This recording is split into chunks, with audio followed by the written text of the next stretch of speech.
Welcome to Your College Bound Kid, a podcast for parents, college counselors, students, and anyone who wants a weekly deep dive into the world of college admissions. My name is Vince, and I've been doing admissions since 1989 and college counseling since 1998 in California. I'm Lisa, and I'm a clinical psychologist and college counselor. I have a daughter in college, a daughter in high school, and a son in middle school. After 30 years in Chicago, we recently moved to North Carolina. My name is Mark. I'm a college coach in Atlanta and the parent of two daughters. Karis, a graduate of Davidson College, and she is the founder of the Spanish tutoring company, SpanishHelpToday.com. And Joy is a wellness coach at the Keenan Flagler Business School at the University of North Carolina, Chapel Hill. And I'm so blessed to be able to work alongside both my beautiful daughters at School Match for You, a college counseling firm that I founded in 2010. This week, you'll get two questions from listeners. Lisa and I will answer the first one. An anonymous listener wants to know, how can I tell if a college admits by the numbers or is holistic and how they make their admissions decisions? And then our roundtable is back to take another question, this time a student sent in. We have a brand new interview. I interviewed Stephen Burd, the editor of the book, Lifting the Veil on Enrollment Management. Stephen's a senior writer and editor in New America's Education and Work programs, and Lifting the Veil on Enrollment Management examines how the enrollment management industry has evolved to shape the United States admission process really since the 80s. And the book aims to spotlight how a couple big giant enrollment management firms are limiting social mobility in higher ed. Now, I'm not only interviewing Stephen is joined by Don Hossler, who has studied enrollment management for 40 years, and he actually served as the vice provost at Indiana University in Bloomington, Indiana. And I asked them the tough questions to test out the theses of the book. Finally, we have the final part of my interview with Martha Stolze, the director of admission at Beloit College, for our College Spotlight on Beloit College. And now it's time for a question from one of our listeners.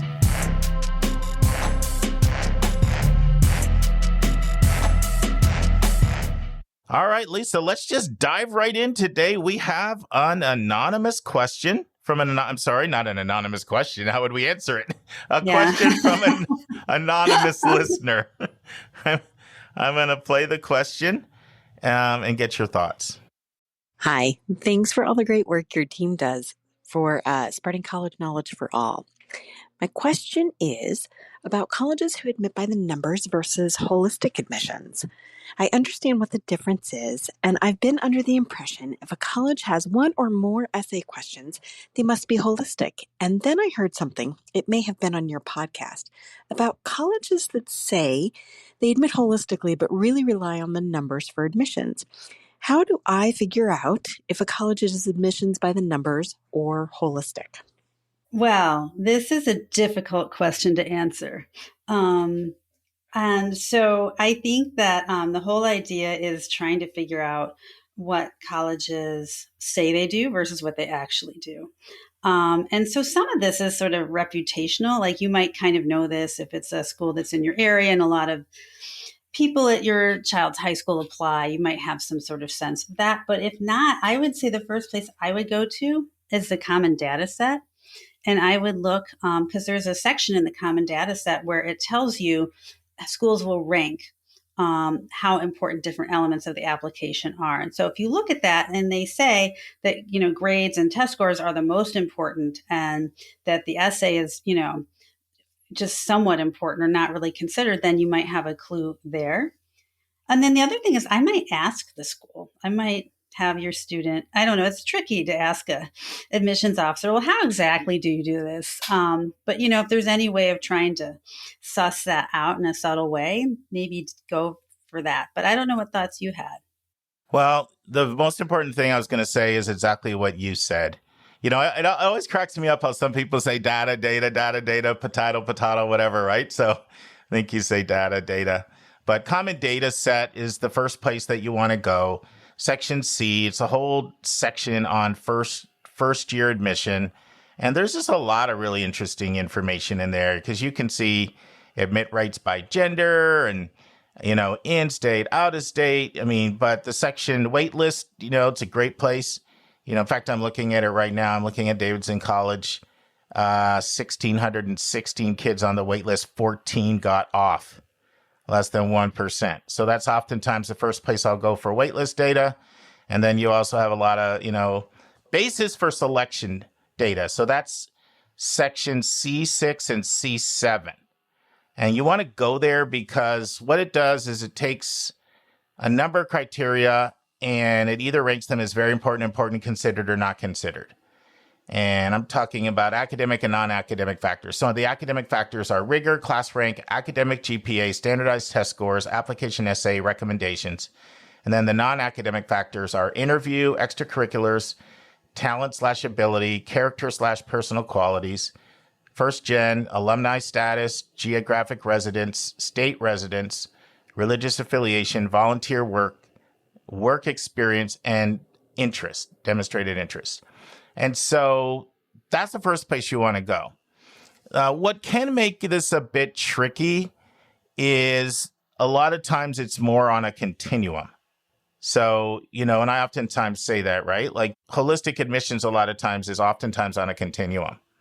And so almost everybody, most people are going to claim that they use holistic admissions because the opposite is to say, you're a number. Nobody, like that's a bad look to say you're a number in our eyes. There are schools that do it. The other thing that you want to do is just go to the website of the college and look under the, the only thing that I would push back on you a little bit, Lisa, is I think that, although I think I know what you meant, I do find that colleges are willing to, tell you what their criteria are. Now, you probably were talking about all the minutia and idiosyncrasies. Mm-hmm. Yeah, they may not even tell you their rubric rating, or they may or may not. But most of the time, there's a section on the websites that go into this. Another thing you want to look at is what is required in the application. That is a telltale sign. What is required in the application? So specifically, this listener said she was under the impression if there was one or more essays, it's holistic. Normally, there'll be some component of it being holistic if it's required. Now, there are a lot of essays that are optional. So a school could have an optional essay that could really be more about testing your interest level, and they could be mostly admitting by the numbers. The more requirements other than transcript and testing, the more holistic it is. So the more essays, the more recommendations, if there's an interview, if there's a resume upload. I mean, the more things that are asked for, the more holistic it is. And I generally find that in Common Data Set, you can use those boxes as a good indication. Because unless it's in the non-factor category, then it is factored in to some extent. So if you look at those things and you look at enough schools, you'll kind of get a sense. You really will get a sense, because anytime you require anything, you are creating work for your admission officers. You're not going to create work for them for nothing. You're not going to make them read essays for nothing. You're not going to have an interview. I mean, yes, there are non-evaluative interviews. Always the question there, does a write-up go into the file? Is there a write-up that goes into the file? Is a good question to suss that out. But the admission criteria, so you can also sometimes look at scholarship criteria. Now, sometimes scholarship criteria is slightly different from admissions criteria, but it's definitely worth at least looking at. And you have to be careful with that too, because schools can have different standards for scholarship recipients and for honors college recipients than they do for every regular applicants, when you'll see that there. But basically, look at what they ask you to submit and look at how they self-rate every component of the process. And for the most part, I think you can trust that what they put in that section C6, C7 of Common Data Set is accurate. Now, sometimes if somebody wants to look up a bunch of schools at one time, because there's not like one Common Data Set website, you have to go on the school's institutional research page or Google it. There are a number of organizations that have uploaded that information. And sometimes it's quicker to use something like College Navigator, Big Future, or collegedata.com are like three examples of people that basically have just taken this section And so sometimes if I want to be fast and quick and I want to look up like 5 to 10, I'll go to those websites because it's really the same information and it's a lot faster. Common Data Set does have even more detailed information. So if it's one school, I want to explore a whole bunch of other sections. Maybe I want to go over to section D, which is their transfer admission. I might want to look at that. Or if, like I said, if I'm curious about things like waitlist or other things, I might go to the Common Data Set. But I think if you use all of these things, and you look at quite a few schools, you'll be able to tell where they are on the continuum. Obvious if you're Brown University with 8 custom questions, or Schreier's Honors College with 10 essays and 2 800-worders, that's Penn State's Honors College. That's massively holistic. And basically whatever schools require, they're telling you what they value. When you see a writing intensive school, they're making their admission officers have to spend a lot of time, on the writing. That tells you the writing counts.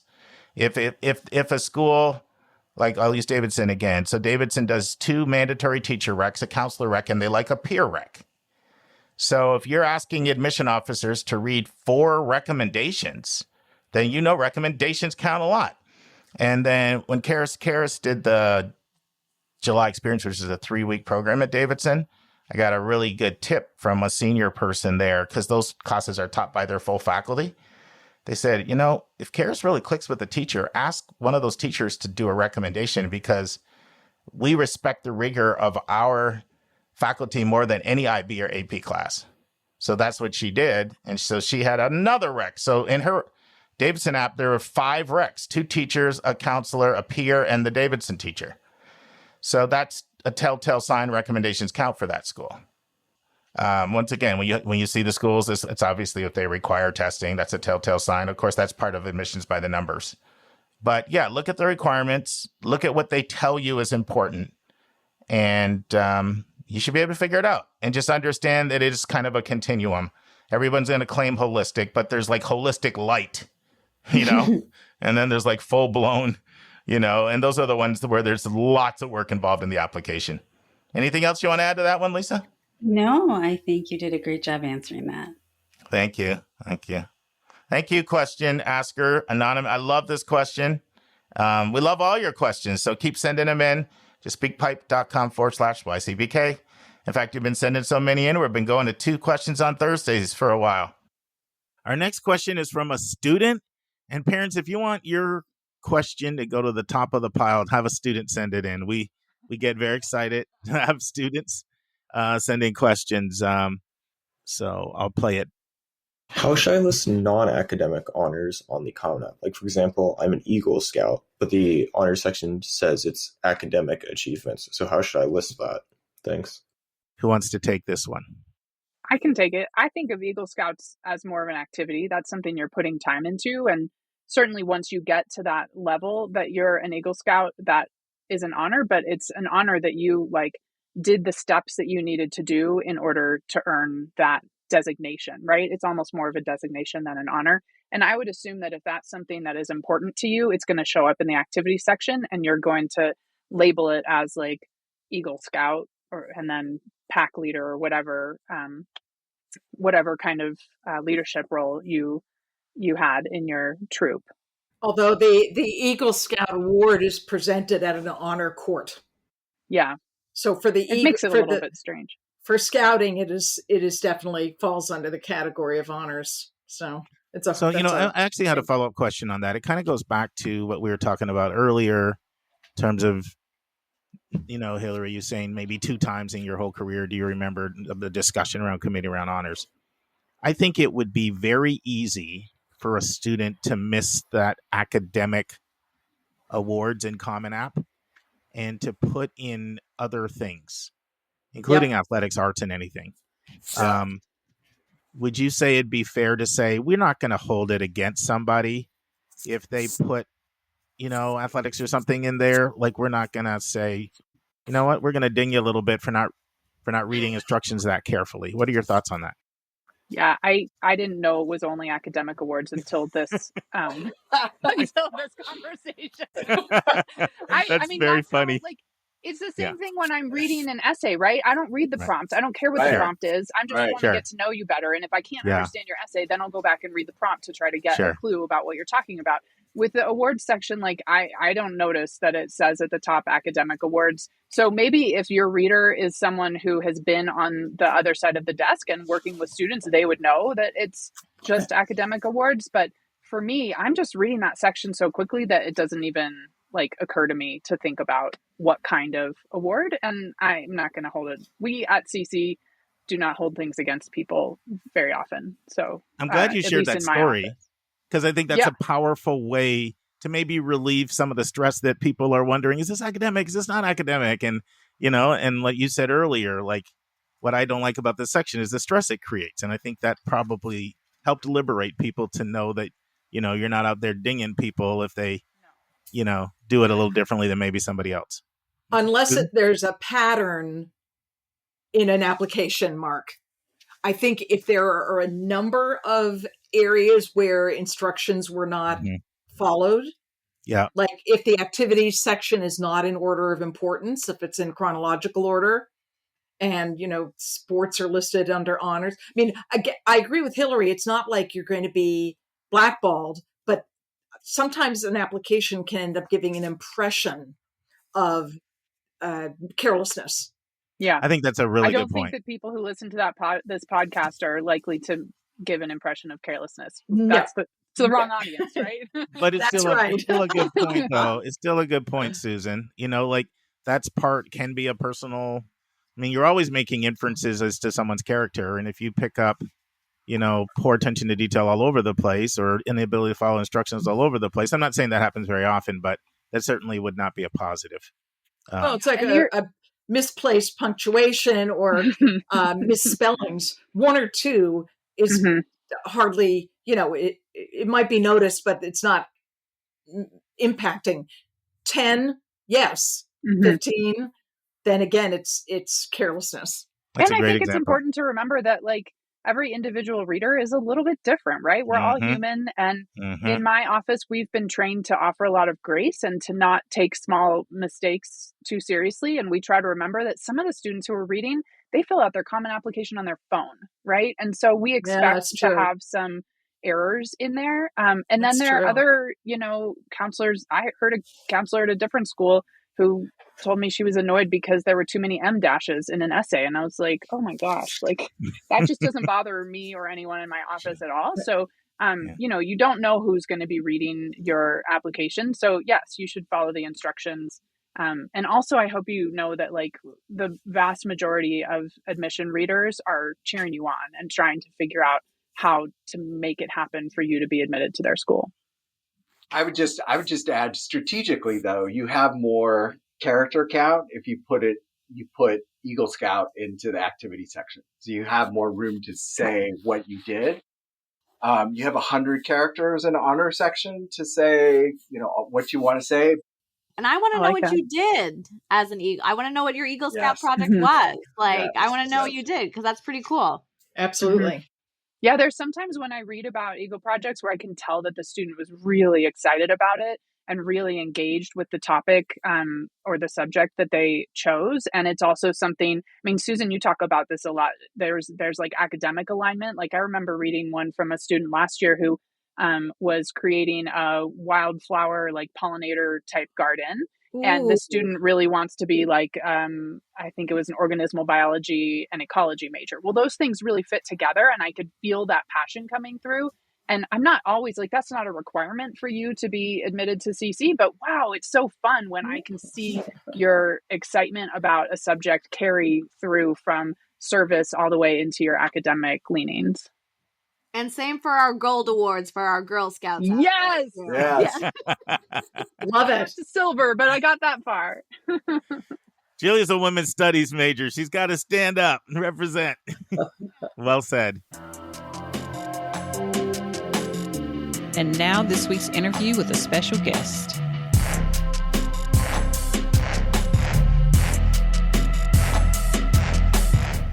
Friends, I'm really excited about my interview you'll hear over the next 3 weeks with Stephen Burd and Don Hossler. You may recall Stephen Burd wrote a very insightful and provocative book that we featured before as a recommended resource. He edited the book, and Don Hossler was one of the main contributors, someone with 45 years of experience in enrollment management. If you like really seeing how the sausage is made, then I think this interview will be one you'll really like. There are people that are working in higher ed for 30 years that don't know the things that you'll know if you listen attentively to this interview. So over the next 3 weeks or 90 minutes, we're going to dig into enrollment management with Don Hossler and Stephen Burd. And they're very cynical of the direction the field is going. I try to ask them the tough questions to sort of bring out both sides of the conversation. In part one, Stephen gives his backstory and his history of studying enrollment management. Stephen talks about how misleading financial aid awards are. Don shares his 45 years of researching and practicing enrollment management. Stephen shares why he took 3 years of his life to work on the book, Lifting the Veil on Enrollment Management. Don tells us what enrollment management is, and Stephen gives us the history of enrollment management. Listen and enjoy.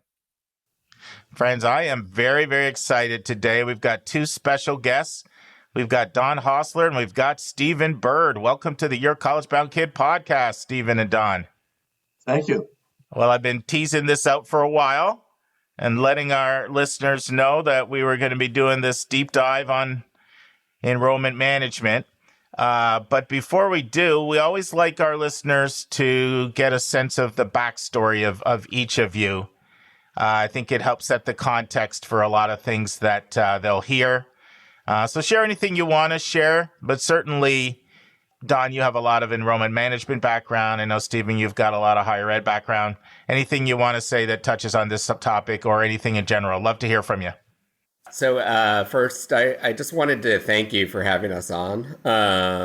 Obviously, you have talked about the book already, and I'm very thankful that you have. I thought it would be great to have you talk to us and to talk to Don.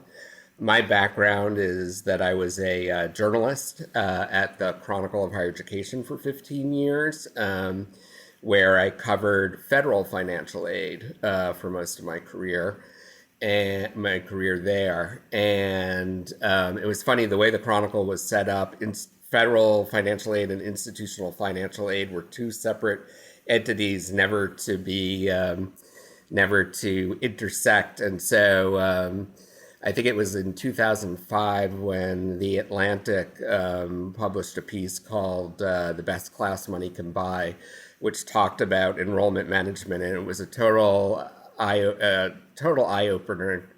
to me, and made me wonder why we had never done that. But having covered federal financial aid, my focus was really always on low-income students.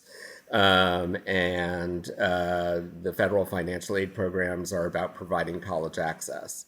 And so that's been my framework from the beginning. In 2007, I moved over to a think tank in Washington, D.C. called New America. At that point, it was called the New America Foundation, where we had a blog called Higher Ed Watch. And in that role, we investigated the student loan industry. I investigated for-profit colleges, but was always kind of interested in getting back to looking at enrollment management. And I had always seen Don, references to Don and pieces that he had written. And so at some point, I think I got in touch with him and we started talking. But that was sort of the genesis of my interest in this area. But really looking at how institutional aid was not sort of working in concert with federal financial aid. Before we get to you, Don, Stephen, weren't you involved in that partnership with You Aspire that looked at a lot of aid awards and how colleges want to say something about that? We did a deep dive on that back on the time. That was around 2018. We did a report. U.S. Aspire had I don't remember how many, but they had hundreds of financial aid award letters, mostly from low-income students from different colleges around the country. And so we decided with them that a partnership would work well for us to analyze those letters and to look at how financial aid is presented to students, their different options. And as you know, we found, and we're not the only ones, this is something that's been found multiple times, but how misleading financial aid award letters can be, how they often don't tell you what the bottom line cost is going to be. It's funny, I was just going to buy a cell phone the other day, and I was like, please just tell me the bottom line cost. And it's sort of similar. And one of the things that I found most alarming was the packaging of PLUS loans into financial aid award letters, where it makes it look like PLUS loans are just any other kind of financial aid, and don't really spell out the obligations that low-income families were taking on by taking them out. So yeah, it was that report was another, really opened up another area for me in looking at the enrollment management field and sort of some of the tricks that are played to try to get students to come to institutions. Don, you're up. Well, during my graduate program, I got very interested in factors that influence students' enrollment decisions, both whether to go and where to go. And I also did a fair amount of reading in student retention. And then I went to a college board meeting in Southern California where I was living about this new thing called enrollment management. And I had always, higher education is an applied field of study, and I had always wanted to produce good scholarly stuff, but I had also wanted to influence practice. And so my research on college choice and some also dabbled in financial aid and retention areas. Hey, Don, you want to give a timeline on this so people can get a sense? Now we're not talking about 2022 here. Oh, no. I was in a PhD program in the 1970s.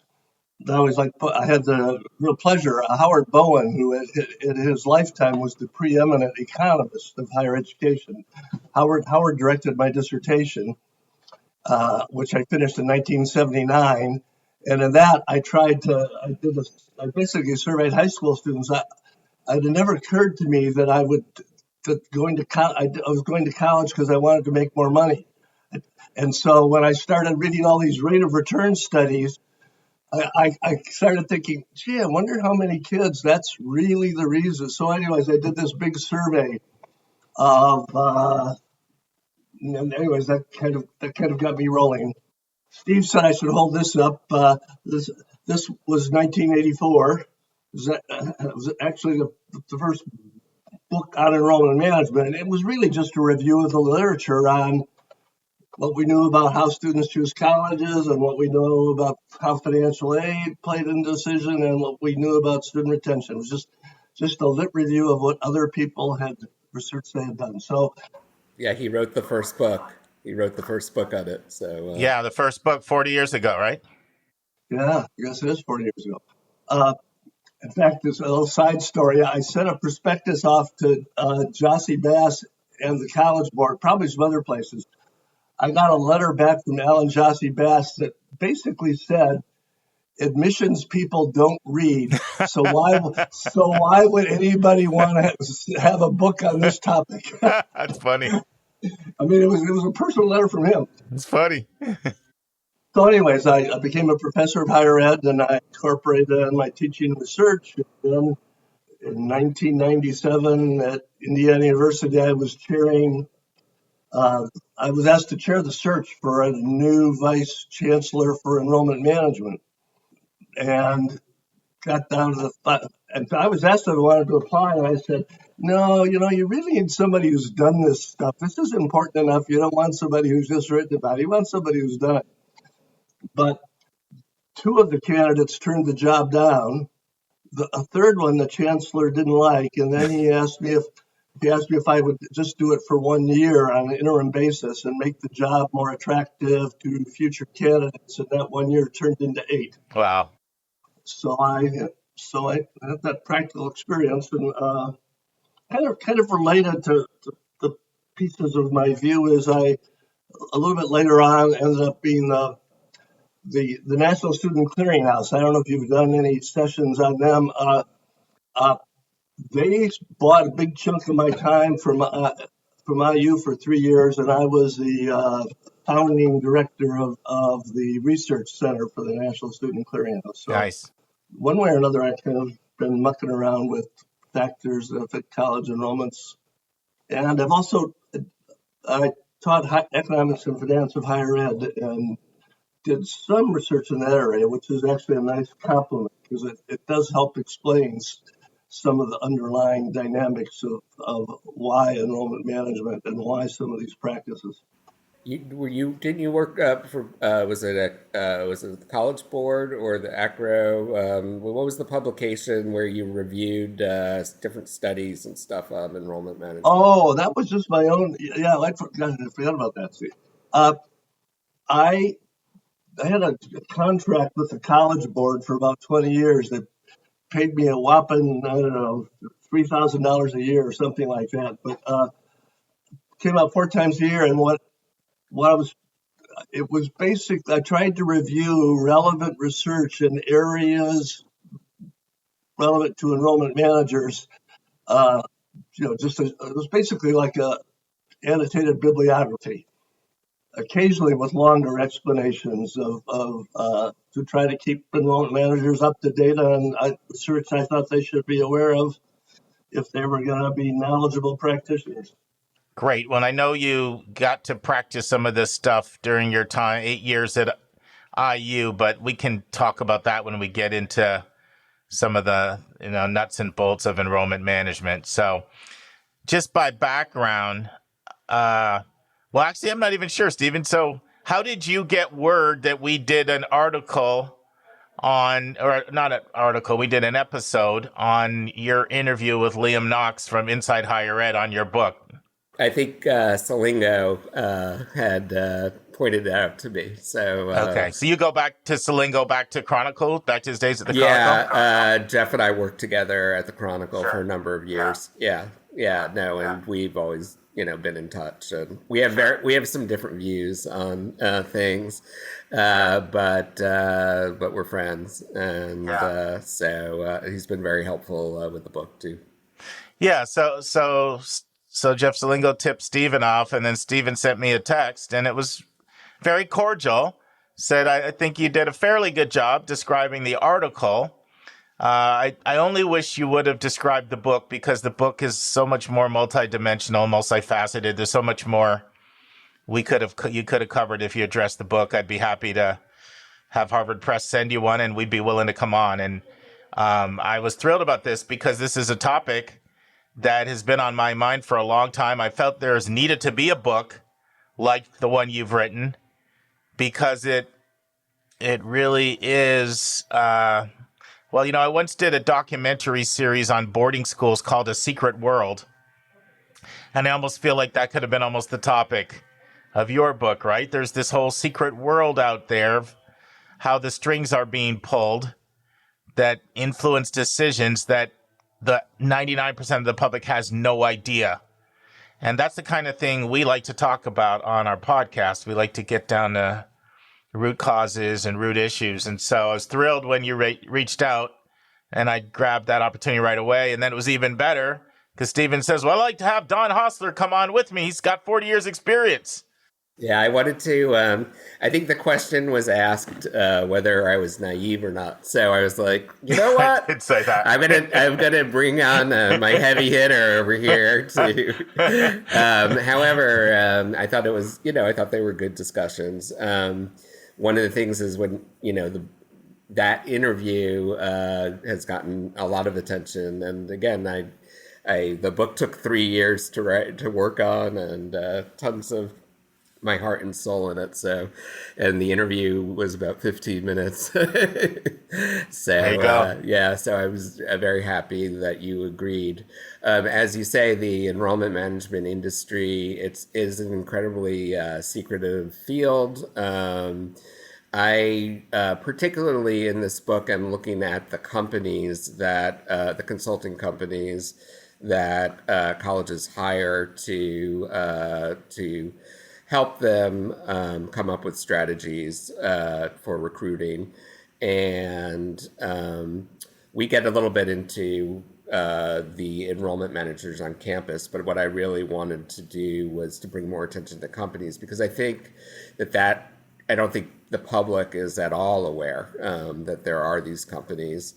And what I just find to be quite amazing is just how much influence they have, how much they've helped change college admissions and financial aid, and yet how few people actually, even on campus, know about them. I was talking to someone at my publisher who said, "Oh, I've been in higher ed for, I've done stuff around higher ed for 20 years and I've never heard of this industry." So I think that was really one of the things I wanted to accomplish. Yeah, and it's one of my probably favorite parts of your book. Let's take a break to learn about Mark's recommended resource for the week.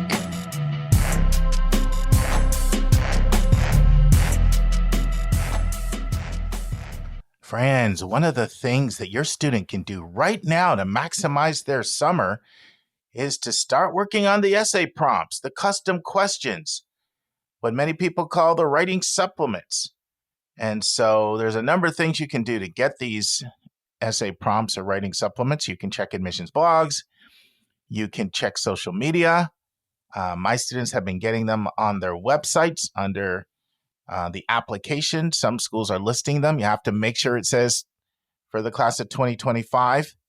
My students are also emailing directly to their regional rep and asking them if they have changed, because they want to get working on them right away. Most schools will let you know. They'd rather you work on their application than their competitor's application. But one source that keeps adding them is a website called internationalcollegecounselors.com. internationalcollegecounselors.com. Now, you'll see an essays tab, and you go to the essay tab, and you'll see 2024, 2025 prompts. At the time of this recording, they had about 20 up. I'll run through them really quickly. Boston College, Cornell, Dartmouth, Davidson College, Georgetown University, Providence College, Purdue University, University of California, of course, PIQs, University of Chicago, University of Georgia, University of Michigan, University of Richmond, University of Rochester, University of Texas, University of Wisconsin, Vanderbilt, Villanova, Wake Forest, Yale.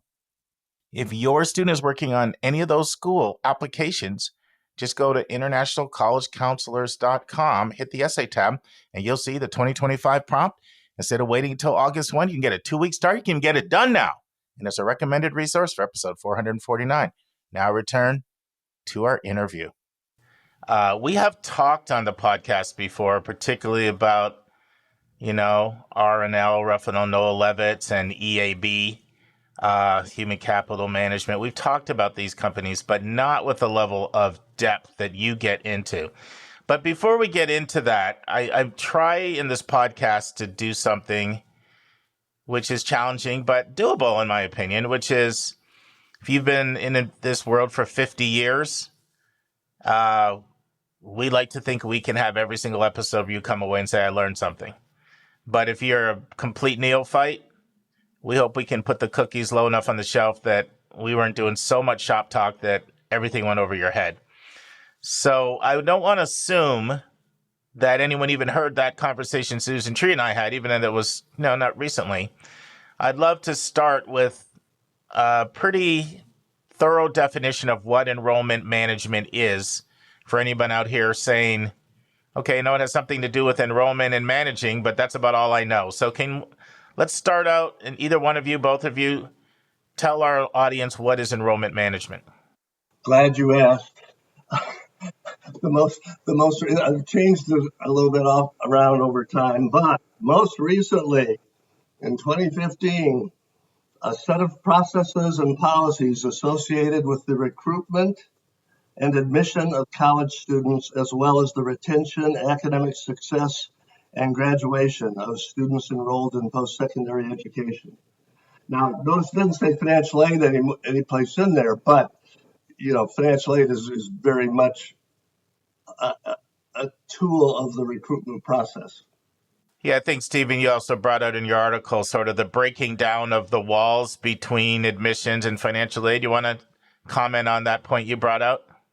Definitely, and Don, that was a big part, right? It's not just they break down all the walls really between admissions, financial aid, development, right? Don, would you say student affairs? It depends on the campus. The answer is certainly yes. Financial aid. I don't think it's hard to find a campus where financial aid wouldn't be part of enrollment management. The other areas just depends on the campus. I've read a lot of academic studies in enrollment management, and they always spend a lot of time talking about the different structures different colleges have. But yeah, no, the way that, so what I look at in my chapter really is the change in the way that financial aid moved. There was a period, probably starting around the 1950s, through the end of the 70s, where financial aid was really where colleges, particularly private colleges, committed to providing need-based financial aid. And at that point, there was a key element was really that there was a firewall between admissions and financial aid. It may not always have been, perfect. There probably always were times when, powerful people got through it or whatever. But financial aid administrators really took a lot of pride, I think, in the job that they were doing because they saw themselves as being part of the public good.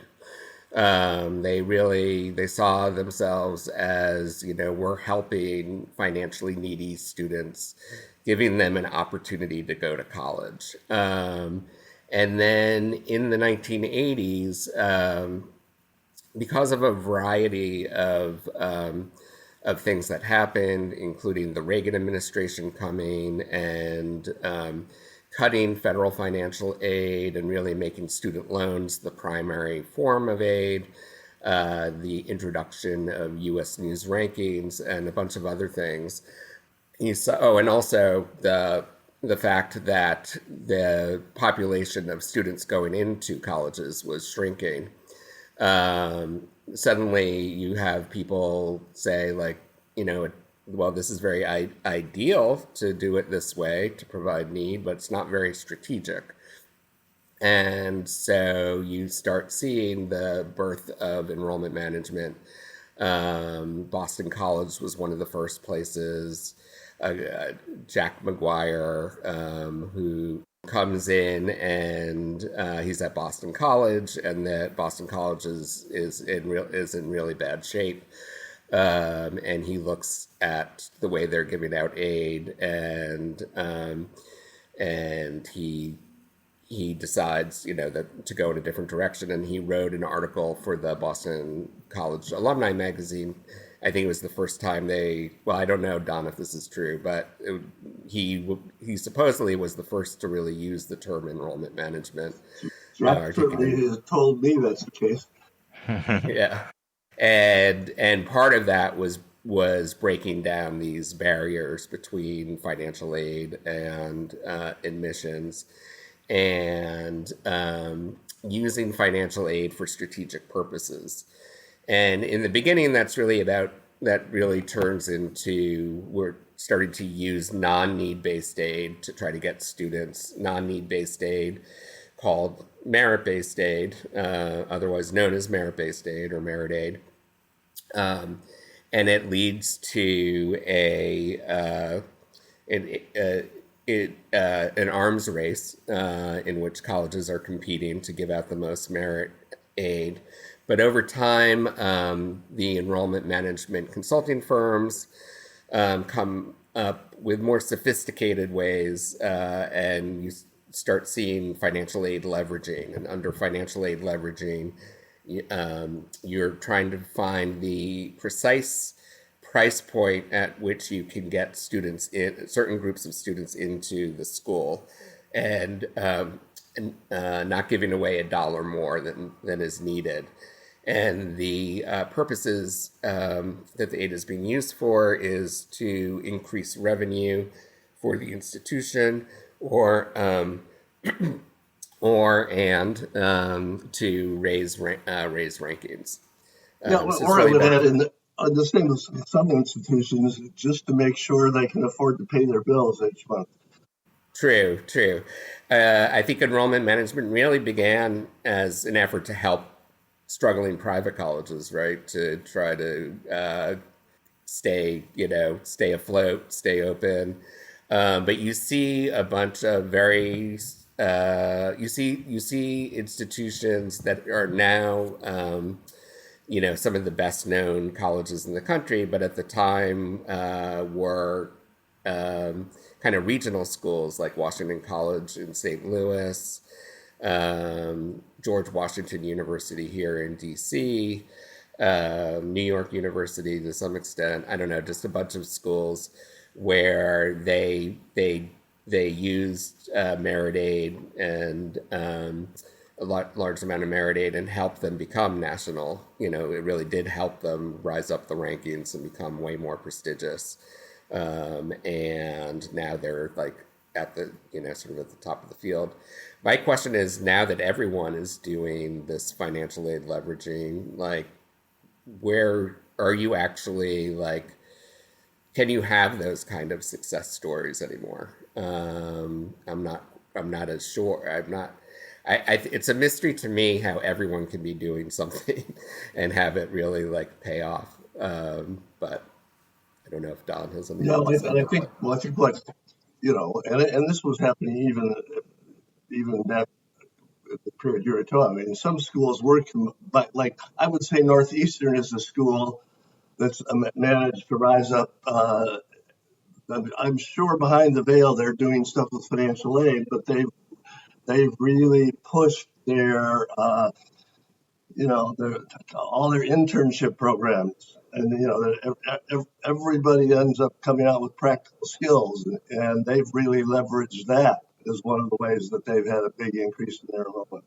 And I've seen on the counseling side, one of the ways they do it is by being, and a lot of schools have to do this because there's not unlimited money, but they're very need aware, need conscious, need sensitive, and I'll see students that can pay full freight will be admitted, and other students that are every bit as strong or many times significantly stronger are not admitted.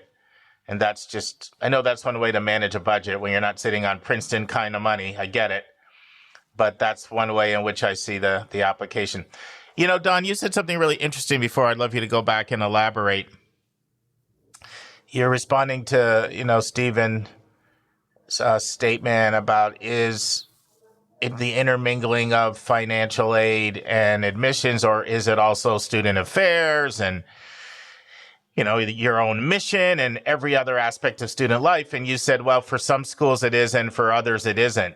Can you unpack that a little bit and sort of show how, for certain schools, enrollment management literally is calling all the shots, and how others maybe have it more siloed? Well, I think the area that is most up in the air as to whether or not it's part of enrollment management is student affairs. And this is purely impressionistic. I am unaware of any research in this, but most of the schools where it's student affairs have been smaller schools where I couldn't help but wonder if it was, in some ways, it was a budget decision. They didn't need two vice presidents.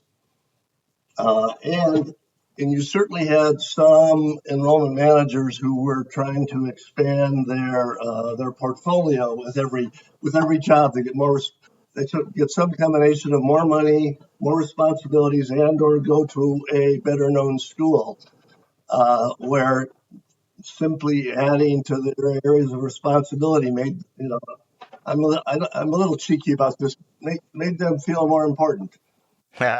I have a couple thoughts that I wanted just to add in. Recently, Inside Higher Ed, I think it was also Liam Knox, had a piece about financial aid administrators and how frustrated they are. And one longtime financial aid administrator who I'm friendly with, the guy named David Sheridan, just retired. But they talked about, one of the things that they were very frustrated at is the change in their job, and that they just feel like a cog in the machine. I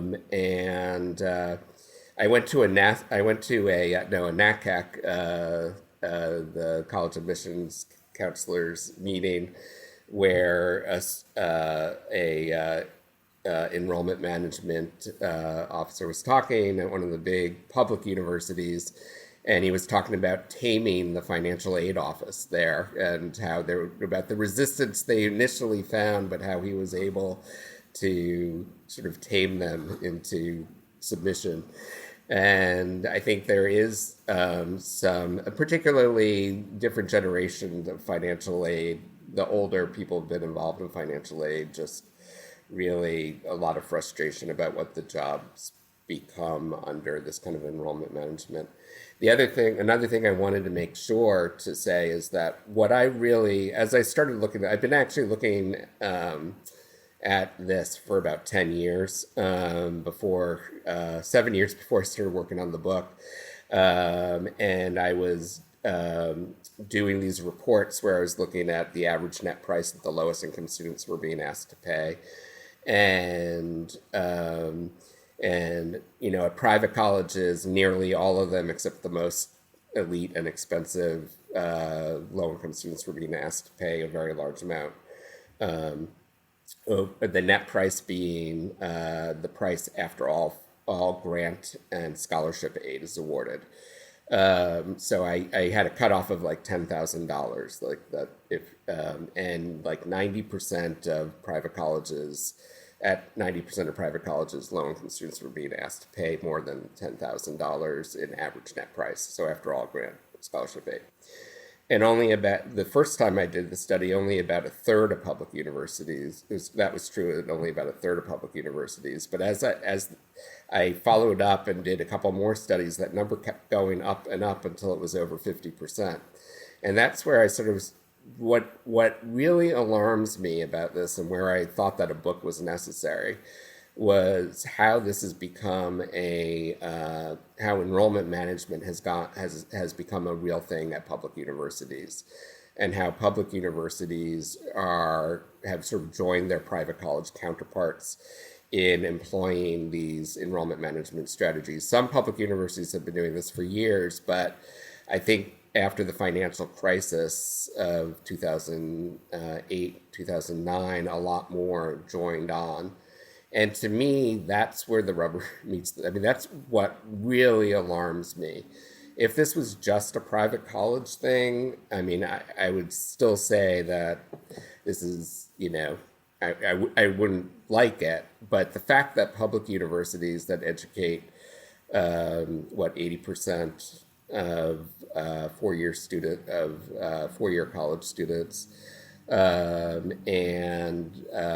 which have for decades served as the gateway to the middle class for low-income and working-class students. The fact that they are engaged in financial aid leveraging and all of these various strategies, and that's where I felt that it's important for people to know that this is going on, because I think it's going to really affect the socioeconomic, social mobility in this country. Friends, this concludes the first part of my interview with Stephen Burd and Don Hossler on their book, Lifting the Veil on Enrollment Management. We hope you join us next week for part 2 of 3. And now it's time for our College Spotlight of the Week.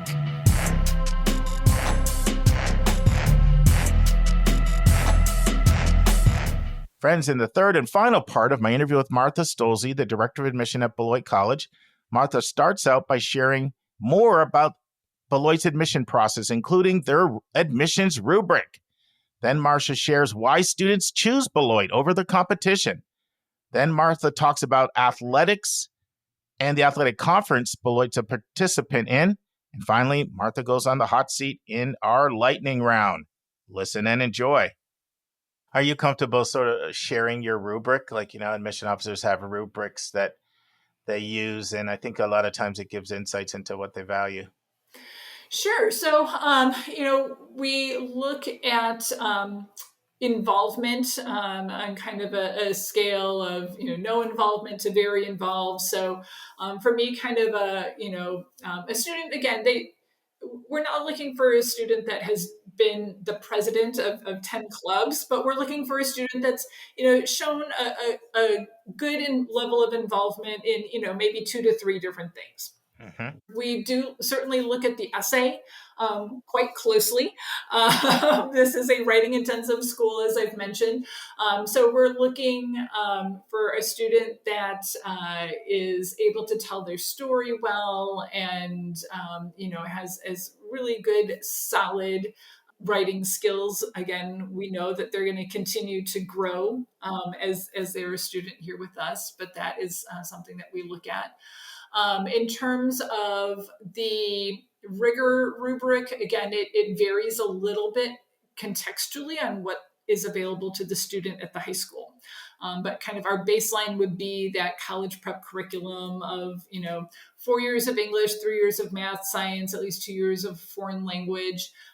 But again, there can be exceptions to that. And then in terms of, grades, we look at an unweighted grade point average that's on the student's transcript. So I would say the vast majority of our students have a 3.0 or above. Mm-hmm, mm-hmm. Talk to me about why students select Beloit. So your overlap, your overlaps are, and you're overlapping with schools and they end up choosing you. What does your research show you, or anecdotally, if you don't have surveys, what are the reasons they're telling you we picked Beloit because of what? Right.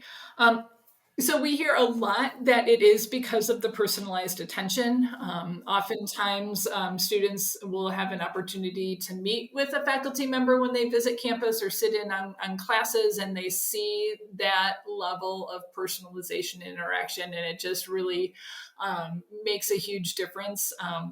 I'll say really personally, when it was not at all a foregone conclusion that my son was going to attend Beloit. And he sat in on classes at Beloit and the other 2 schools that he had it narrowed down to.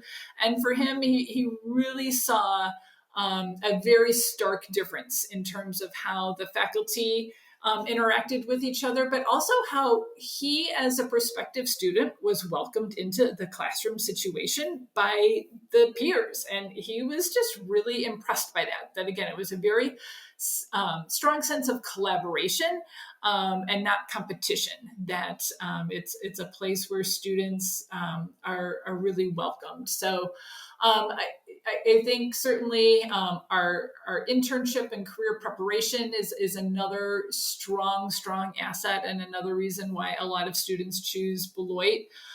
We have a lot of students that choose Beloit because of the wide variety of study abroad opportunities that we offer. And then also, I think because of that diversity of our student body that I mentioned earlier, students are really attracted to being able to have such a global experience here in southern Wisconsin, right? Even if you as a student never do study abroad, you are going to be interacting with students from, I think we're at 43 different countries right now, just being here on our campus. Awesome. Well, we're about to transition to our lightning round, but before we do, is there anything that you didn't share about Beloit that you want to share, Martha? I would be really remiss if I didn't talk about athletics.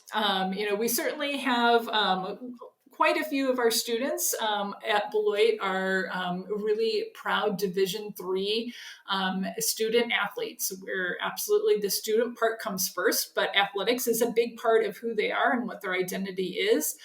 So we have some really beautiful facilities for our athletes. Our new-ish, I guess, student union, our powerhouse, has a lot of opportunities for recreational sports as well. So if students maybe were involved in athletics in high school, it's not something they see themselves doing in college, but they want to still stay involved and active and fit. We've got some great resources and facilities for that. So I think for students that are looking for those opportunities, Beloit is a great fit as well. Great. And who are some of the schools in your athletic conference?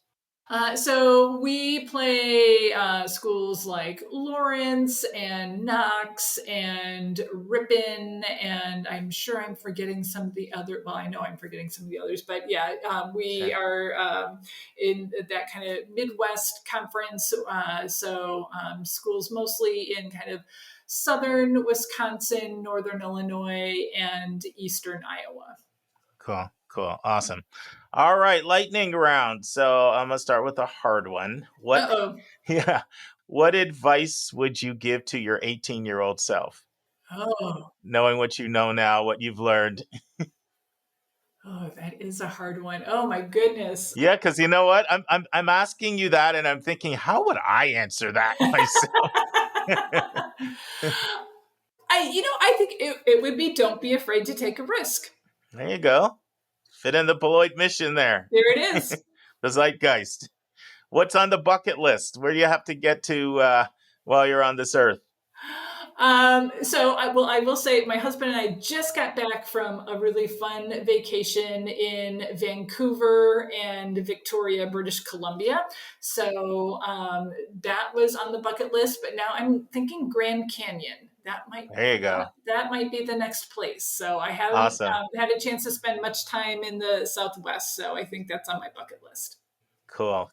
You can't be in education, not admission or anything else in education. What else would appeal to you? So I'm a preacher's kid. And there you go. Every once in a while, my husband would kill me if I did this, but every once in a while, I'm like, what if I went back and got my MDiv? What if? So, yeah. There you go. Love the outside the box options. So that is so cool. What's a book you've read that you recommend parents read? So one of my children is transgender. Okay. And so I will say, I personally had, I think, a decent understanding about transgender and gender issues and that sort of thing from being in higher education. But going through it personally, I learned how much I didn't know. And so I am a huge fan of the book called Fine, Fine, by Rhea Ewing, Rhea Ewing. And it is it's not really a graphic novel. It's not really a comic book in terms of, but it is in that style of being a comic about gender and gender identity. And I just found it to be a fantastic book about gender issues and gender identity in such an approachable way. And so I highly, highly recommend it, whether you or somebody in your family or somebody that you know may or may not be asking questions about themselves or others and gender identity. I just think it makes that subject, which can feel, I think, threatening sometimes or scary sometimes to a lot of people, it just puts it in such an approachable format. I highly recommend it.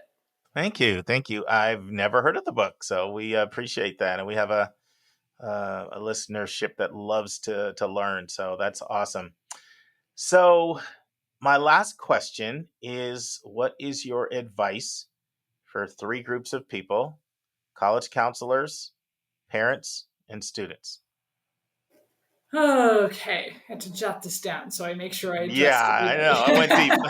I went deep. When it comes to, I think this advice fits for just about all three groups. I often talk about taking the Goldilocks approach when it comes to the college search process, right? And I think it's really important for students and parents, and I think school counselors to a certain degree as well, or college counselors, to not rule something out immediately because they think it's going to be too big or too small or too far away or too close to home. I really think that as much as it's practical, going and sitting in the chairs and laying in the bed and eating the porridge is how you're really going to figure out if you get that elusive fit or not, right? So I oftentimes when I talk to students and parents, I say, as you're going through this college search process, look at least one school that you think is too big or too small or too far away or too close to home. And sometimes you might surprise yourself. And if you take a look at that school and you're like, nope, it is too big, then that's fine. But at least you have, crossed it off the list, not just because it's what you think is going to be your experience, but because you've actually had a chance to experience it. So I love that advice as a college counselor. I was thinking earlier today, from my experience, the two biggest things that probably impact people when it comes to the college process are the name recognition of the school and the location. Now, there's other things like strength of program, the type of kid, the composition of the student body, and size and campus setting and finances. So there are many, many other things and many, many, many others. But there's so many schools that I think are amazing when I'm building a college list for someone. And I know, though, that if I mention it, it'll get shot down on location right away, immediately. Yeah. Won't even get a hearing. And in many of those instances, people would like the school. And I know that because sometimes later they'll come back and say, I think maybe we're a little too narrow. Can we narrowcast it a little bit too much on our list? Let's look at the Midwest. And then new schools get put on, and then people really like those schools. So I always encourage people to just keep an open mind. And I always tell them, even applying is not committing to go. Right. Visiting is not committing to go. Applying is not committing to go. You're just making sure no rock is unturned and you're being thorough. And so, just keep an open mind. And if you check it out and you don't like it, even if that's just doing a virtual tour initially. Right. Yeah. Right. And then you can go from there. And so I kind of love that advice. And I know you're coming in from the admission side. I was on that side, but I've been on the counseling side for 15 years now. And I'm glad to hear. Keep championing that cause. All right. And you're right. It does apply to all three groups. It really does. So I love it. Awesome. So if someone's heard this and they're like, I'm really kind of liking this Beloit, I'd like to learn a little more. What do you recommend are their next steps, Martha? Yeah, absolutely. So I think, as basic as it might sound, going to beloit.edu, that's beloit.edu, to our website. And, we have a great virtual tour. We, have ways that you can request more information. You can sign up for a campus visit. Any of those things, we would love to see you on campus, of course. But, certainly just shoot us an email. My contact information is on the website, as our whole very friendly admissions staff. We'd be happy to answer any specific questions that people might have and just start the conversation. Certainly also follow us on social media in all the usual places, right? I think our Instagram account in particular does a really good job of showing a lot of campus life and a lot of our student clubs and organizations. Their posts will get reposted on that account. And so it's a good way to kind of get a little bit of an insider view. Martha, this has been awesome. Thank you so much for giving me an hour of your time. I appreciate it greatly. Absolutely. My pleasure. Thank you so much for asking me. And I had a great time as well. And I'm determined to get to Beloit too. So we'll talk about that. You let me know. Whenever you want to come visit, we're happy to host. Thank you. Thank you. Take care. All right. Friends, episode 450 is coming up on Monday. We hope you'll join us. And there are a whole bunch of changes going on with the ACT that broke this week. So I'll open up by letting you know what are the changes going on with the ACT. And then Julia would join me for a brand new interview with one of the giants in the profession, Jay Rosner. Jay has been studying the SAT for 40 years. He's quite a critic of the SAT and the ACT. He'll be explaining why he's become so cynical about the ACT and the SAT. And Julie and I will ask him the tough questions to sort of bring out both sides of the argument. It's a 90-minute interview that will run over the next 3 weeks, and we hope you'll join us on Monday for the big episode 450. And friends, remember, it's not where you go. It's not where you go. It's not where you go. It's what you do when you get there, and it's what you do when you get out of there. That is what will determine your career trajectory. See you Monday, friends. And that's our show. A big thank you to you, our listeners, for tuning in this week. If you find this podcast helpful, please follow us, and you'll get every single episode as soon as it is released. If you're interested, there are a few ways you can really support our podcast. You can click the share button and send it to your friends and acquaintances. You can help us pay our staff and our expenses by donating on our website. You can write a review for us on Apple or Spotify.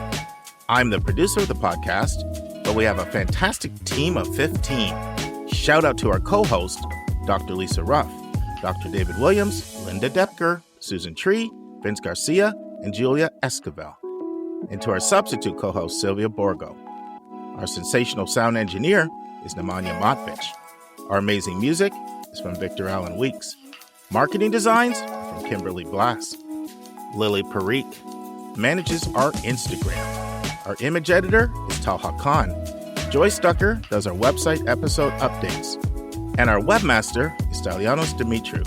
And if you want to have a coaching session with Lisa, Linda, or me, just text me at 404-664-4340. If you have a question you want us to answer, or if you have a recommended resource or article you think we should discuss, just send it to questions@yourcollegeboundkid.com. Our favorite method is for you to record your own voice at speakpipe.com/YCBK. By the way, check out our website, where you'll find lots of content that is not on any podcast app. Our website is yourcollegeboundkid.com.